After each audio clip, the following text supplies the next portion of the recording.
আসসালামু আলাইকুম ভাইয়া। ওয়ালাইকুম আসসালাম। কে বলছেন? ভাইয়া সাথী বলছি। সাথী, কেমন আছেন আপনি? ভালো আছেন?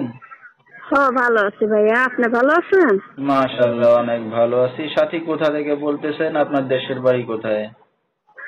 ভাইয়া আমি সিলেট থেকে বলতেছি। দেশের বাড়ি কুমিল্লাতে ছিল। বাবাই সব পরে বিয়ে কইরা মনে করো ডিগ্রি কইরা এখন সিলেট বাসা ভাড়া থাকে। আচ্ছা, তো সাথীর ফ্যামিলিতে কে কে আছে বর্তমানে? বাবা মা ভাই বোন আছে কেউ? না, ছোট একটা বোন আছে। মা নাই, মা মারা গেছে।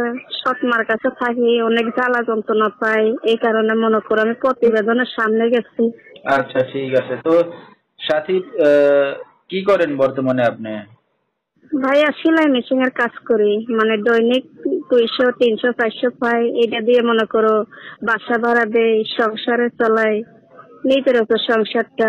এই কষ্ট করতে আজকে সৎমার কাছে অনেক মায়ের ধরে অত্যাচার করে করতে আমি প্রতিবেদনের সামনে গেছি।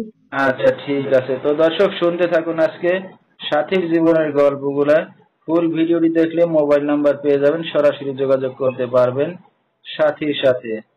তো সাথী, তো আপনি কি এখন বাবা মার সাথে আছেন না আপনি আলাদা থাকেন? না ভাইয়া, বাবা মার সাথে আছি। আচ্ছা, এখন কি সৎ মাস সংসারে আছেন না?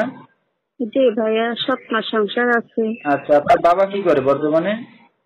ভাইয়া বাবা কিছু করে না। যদি বাবা কিছু করতো তাহলে মনে করো প্রতিবেদনের সামনে যেতে হতো না।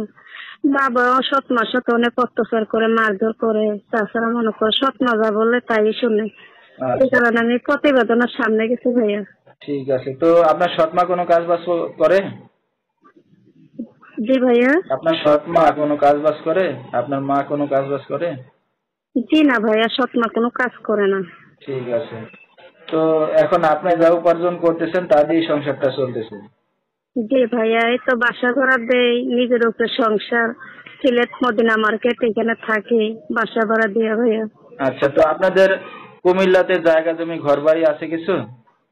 নাই ভাইয়া, এটা সব বাবা বিক্রি কইরা সৎ মার সাথে মনে করে সম্পর্ক কইরা বিয়ে শাদী কইরা এটা সব বিক্রি কইরা বলছে। আচ্ছা, ঠিক আছে। তো আপনি লেখাপড়া কতদূর করছেন সাথী? বেশি পড়ছি নাই ভাইয়া, ঠিক মতো করেছি। মানে টাকা পয়সা খরচ হবে করে বাবা মায় পড়াইছে না। আচ্ছা, তো আপনার বিয়ে শাদী হয়েছে কিনা? না ভাইয়া, বিয়ে শাদী যদি হতো তাহলে কি আমি প্রতিবেদনের সামনে যেতাম? তো একটা অবিবাহিত যুবতী মেয়ে কি কারণে আসছেন মিডিয়ার সামনে? মিডিয়ার সামনে এসে ভাইয়া অনেক কষ্ট পেয়ে, অনেক জ্বালা যন্ত্রণা পেয়ে। আচ্ছা, তো এখন দর্শকদের উদ্দেশ্যে কি বলার আছে আপনার, বা কি চান? জি ভাইয়া। এখন দর্শকদের উদ্দেশ্যে মানে কি বলতে চাচ্ছেন, এখন কি চান দর্শকদের উদ্দেশ্যে? আমি একটা ভালো মনের মানুষের জন্য প্রতিবেদনের সামনে গেছি, যে আমার ভালো মনের মানুষ হবে, যে আমার দায়িত্ব নিতে পারবে, যে আমার পাশে দাঁড়াতে পারবে।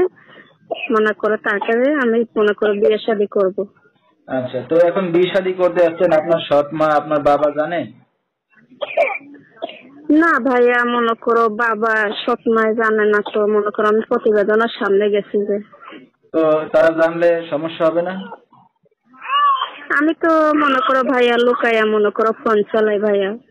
সৎ মা জানতে পারবো না তো। ঠিক আছে। তো দর্শক ভাইরা আপনার সাথে এখন কিভাবে যোগাযোগ করবে? এই তো ভাইয়া মোবাইল নাম্বার আছে। নাম্বারটা বলতে পারবেন আপনি? না ভাইয়া, আপনি বলে দেন। আচ্ছা, তো দর্শক, নাম্বারটা বলেছি, স্ক্রিনে পাইছি নাম্বারটা। এই নাম্বারে যোগাযোগ করলে সাথীকে পেয়ে যাবেন। 01323639258, এই নাম্বারটাই হলো সাথীর। তো সাথী, আপনি তো লুকায় আসছেন, আপনার বাবাও জানে না মাও জানে না। তো রাত বেরাতে অনেক দর্শক আপনাকে ফোন দিলে কোনো সমস্যা হবে? না ভাইয়া, মনে করো আমি লুকাইয়া ফোন ধরে মনে করো অনেক বান্ধবী আছে, তার ঘরে ফোনতে যে কথা বলবো।